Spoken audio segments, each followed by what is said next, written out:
tugas utamaku, hobiku. Jamaah, oh jamaah, alhamdulillah. Alhamdulillahirrabbilalamin, masih di Islam itu indah. Dan buat jamaah yang baru bergabung, hari ini kita sedang membahas tema Aku nomor 2, hobi nomor 1. Gimana jamaah? Loh, jamaahnya gak ada ya Ustaz? Dah, alhamdulillah. Jamaahnya ada di rumah tuh lagi Jamaah nonton. ya di rumah ya, di studio gak ada sekarang ya. Kenapa gitu Ustaz? Kan kepatuhan kedisiplinan. Dan ini Kedisiplinan. bentuk kreativitas kita. Masya Allah, tapi kita tetap akan ngasih ilmu, insya Allah ilmu-ilmu terbaik. Jadi nggak usah khawatir ya jamaah, ilmu-ilmu dari guru-guru kita yang ada di sini. Masya Allah. Baik, ini pertanyaan yang tadi saya tanya sama Bunda Tuti jamaah. Iya. Sebenarnya nih Rasulullah bersama keluarganya itu untuk menghabiskan hobinya bersama di rumah. Yang bisa kita contoh dengan kondisi saat ini di tengah merabaknya virus corona itu apa sih? Yuk kita dengarkan tausiah dari guru kita Bunda Tuti. Silakan Bunda. Baik, terima kasih Kak Soni. Bismillahirrahmanirrahim. Assalamualaikum warahmatullahi wabarakatuh. Jamaah, oh jamaah, subhanallah, pada kesempatan pagi yang berbahagia ini semoga semua yang ada di rumah dalam keadaan sehat walafiat, dalam keadaan semuanya kuat dan sabar, insya Allah Allah akan selalu memberikan perlindungan kepada kita semua. Menjawab daripada pertanyaan Kak Soni, bagaimana Rasulullah hobi di rumah berserta keluarga, apalagi sekarang di saat suasana yang sedang kita di rumah dianjurkan ya. Ya harus 14 hari Iya, di rumah. betul. Itu adalah merupakan sesuatu yang kaget juga, ada Ya. yang merasakan shock juga, ada Ya. yang merasakan aduh ini gimana kan Harus gitu ya. ngapain nih, Iya, gitu bingung kan. Tapi kalau merujuk dari Rasulullah SAW, beliau itu dulu kalau kita ketahui ya selalu di rumah itu membantu istrinya ya, membantu dalam hal yang baik-baik ya, mengurus rumah tangga juga beliau itu selalu membantu. Kalau istrinya sedang ada di dapur beliau membantu. Bahkan hobi beliau itu kalau di rumah selalu menjahit ya, kadang-kadang sendalnya yang putus itu ditambal gitu. Tapi kita sekarang dikoneksikan dengan era sekarang nih, sekarang ini seperti apa. Bagusnya keluarga ini kan menjadi satu kumpulan yang memang momen yang sekarang tuh tepat mungkin untuk bersama-sama dengan keluarga. Bisa berkumpul, kita ambil hikmahnya. Segala sesuatu pun kita ambil positifnya. Tidak mungkin Allah memberikan ujian, pasti ada hikmahnya. Mungkin yang dulunya suaminya jarang di rumah dengan adanya pelaturan Jadi di dari rumah pemerintah, sekarang harus semua di rumah, kegiatan di rumah, semua jadi bisa bersama-sama di rumah. Yang istrinya misalkan di rumah tidak pernah ada yang bantu, sekarang suaminya bisa tahu gimana kegiatan istri di rumah, bisa membantu memasak atau bercengkerama dengan putra-putri tercinta, kita bisa melihat perkembangan anak tercinta.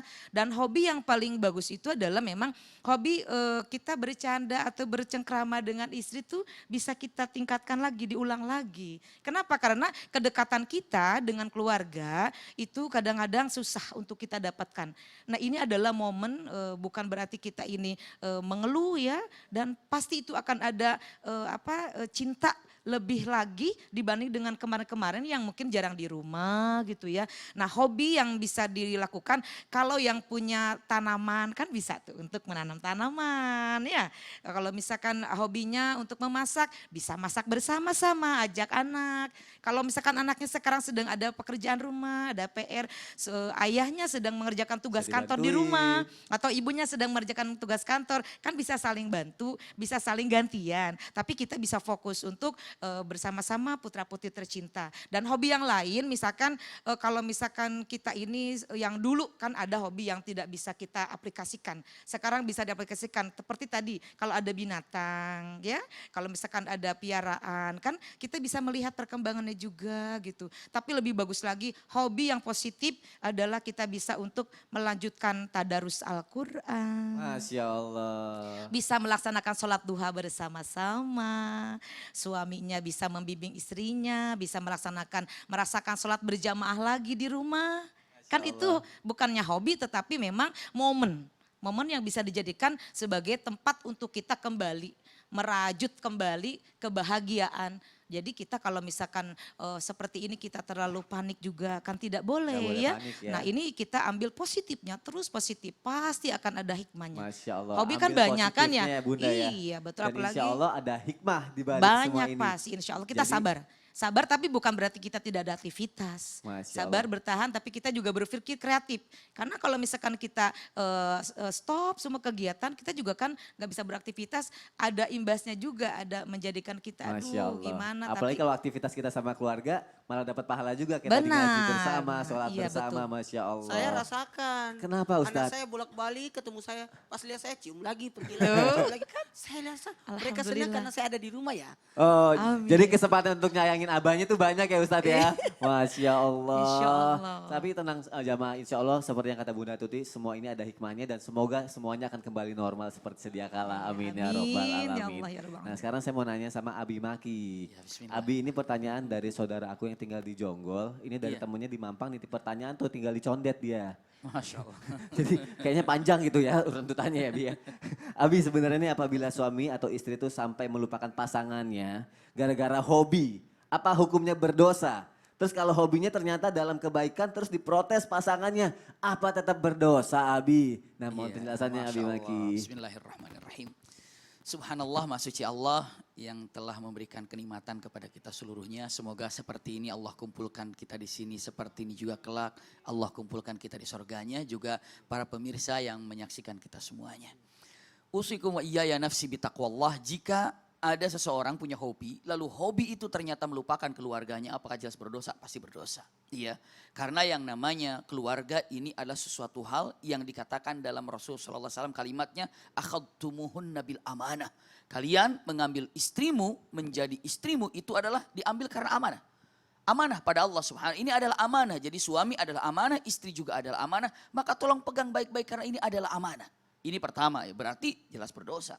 Tapi kalau pertanyaan yang kedua, bagaimana kalau seandainya ya si laki atau perempuan ini punten punya hobi yang baik. Lalu perempuan itu ataupun pasangan hidupnya melarang, nggak boleh, punten. Disinilah pentingnya yang namanya fikul aulawiyah. Apa fikul aulawiyah? Ini mana harus diprioritaskan. Jangankan kata-kata yang baik atau seperti apa, dari yang baik ada yang lebih baik. Dari yang baik pun ada yang lebih baik, dari yang lebih baik pun ada yang diutamakannya. Mana yang diutamakannya? Punten. Sampai begini kenyataannya. Usikum wa iyaya nafsi bitaqwallah. Seandainya seorang wanita ini hobi, senang, tahajud. Masya Allah, bagus kan? Lalu puasa Senin Kemis, itu bagus. Ya. Tapi semalam tahajud dia ini. Masya Allah tahajud tidak ketinggalan. Baca Quran tidak ketinggalan. Dia zikir malam-malam. Masya Allah. Lalu sahurnya. Begitu pagi-pagi, suami tidak terurus. Anak-anak mungkin juga kurang terurus. Namun ada seorang wanita lagi, Masya Allah, tahajud mungkin hanya di ujung. Baca Quran mungkin hanya beberapa ayat. Tapi subuh semangat untuk anak-anak.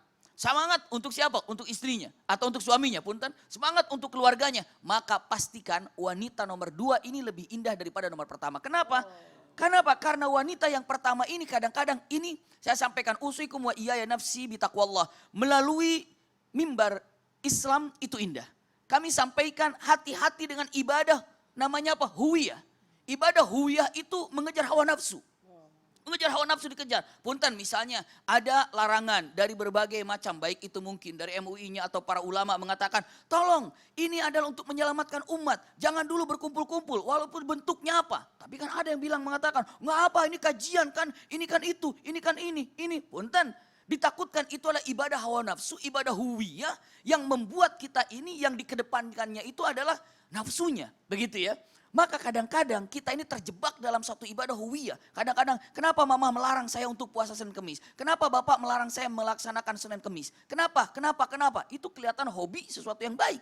Tapi ternyata ketika disandingkan sesuatu yang namanya fikih aulawiyah, fikih prioritas, harus diutamakan itu jauh lebih indah, lebih baik lagi. Maka usikum wa iyaya nafsi bitaqwallah. Kenapa? Misalnya Jumatan di beberapa negara tidak ada. Maksudnya tidak ada itu bukan tidak diadakan, tapi apa? Di rumahnya masing-masing dengan sholat duhur ataupun ketika keluarga kumpul. Karena beberapa imam dengan mengatakan silakan saja. Jika berkumpul dijadikan untuk mau berkumpul beberapa keluarga silakan saja. Tapi tidak dalam jumlah banyak kalau di masjid pastinya ya. Dengan mengatakan kalimat yang sangat indah. Kenapa? Larangan di masjid-masjid itu. Karena apa? Ini ada satu hal yang jauh lebih baik untuk maslahatnya. Maka kalimat ini hati-hati apalagi hanya sekedar hobi. Ya, hanya sekedar hobi. Walaupun kelihatannya baik tapi melupakan keluarga itu adalah sesuatu hal yang tidak baik. Tidak Wallahu baik. a'lam bishawab. Hobi kalau sampai melupakan keluarga Itu tidak baik. Tidak baik. Auzubillahi min zalik. Allah barik. Baik jamaah, ini sekarang saya akan membawakan sesuatu. Ustadz, maaf ya Ustadz, aku berdiri di depan ya, gak apa-apa ya.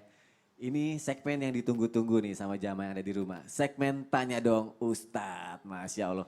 Biasanya kan ada tanya dong Ustadz gitu kan. Sekarang gak ada, saya doang sama Ustadz siapa? Jamaah di rumah tanya dong. Oh gitu ya? Ustadz saya bantuin. Jangan aku gimana? Enggak, bantu gini. Oh, iya, Kita akan Ustadz. masuk ke segmen Tanya Dong Ustadz. Jamaah di rumah tanya dong Ustadz. Masya Allah. Boleh tuh ya. Sok meramaikan diri.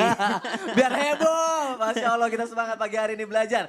Baik, dari Instagram hamba Allah. Tanya dong Ustadz. Iya. Assalamualaikum Ustadz. Waalaikumsalam warahmatullahi wabarakatuh. Suami saya hobi sekali mengumpulkan batu-batu.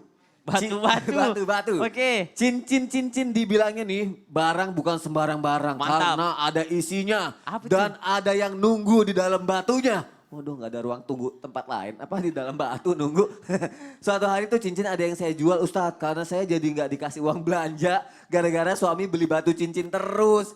Berdosakah saya menjualnya? Dan ada gak nih doa agar suami saya tuh sadar dari hobinya yang menyimpang ini? Terima kasih Ustadz. Itu gimana Ustadz Syam? Pertanyaan pertama, berdosakah saya menjual barang suami saya tanpa izinnya? Jelas berdosa. Jelas berdosa karena mengambil haknya orang lain. Apalagi yang dizalimi adalah suami sendiri. Ada kok cara-cara yang lain yang lebih bijak. Misalnya mau mengambil. Contoh misalnya ada seorang sahabiah datang kepada baginda Nabi Muhammad SAW yang sering sekali kita dengarkan kisahnya mengatakan bahwa suaminya ini pelit. Ya suaminya pelit maka Rasulullah katakan ambillah untukmu untuk kebutuhanmu gitu loh. Tapi bukan mengatakan ambillah barangnya lalu kau jual gitu kan enggak.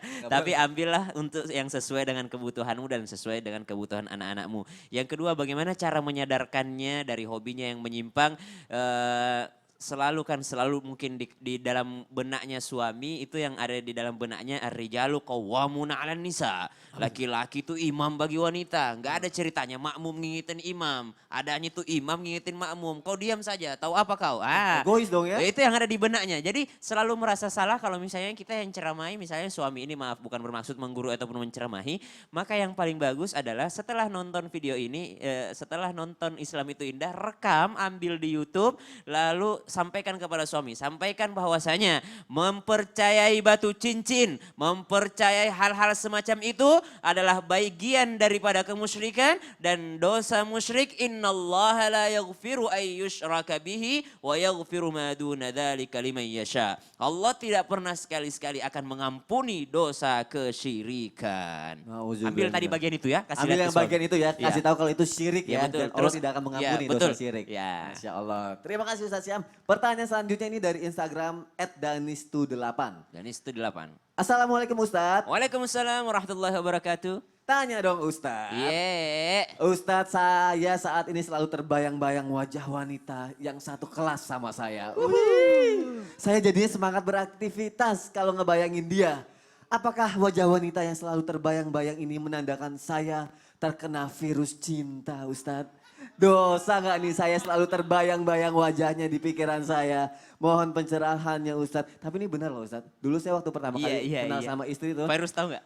Aku terbayang-bayang. Oh, iya. Terbayang-bayang muka dia. Apa jangan-jangan aku terkena virus Arafik nih. Wih, virus Arafik. virus Arafik. Itu virus Arafik. Masya Allah, tabarakallah. Jadi ternyata ada yang lebih berbahaya daripada virus COVID-19 ini ya. Karena virus cinta ini. Ya? Ya, apa yang membuat dia lebih berbahaya dari virus COVID-19?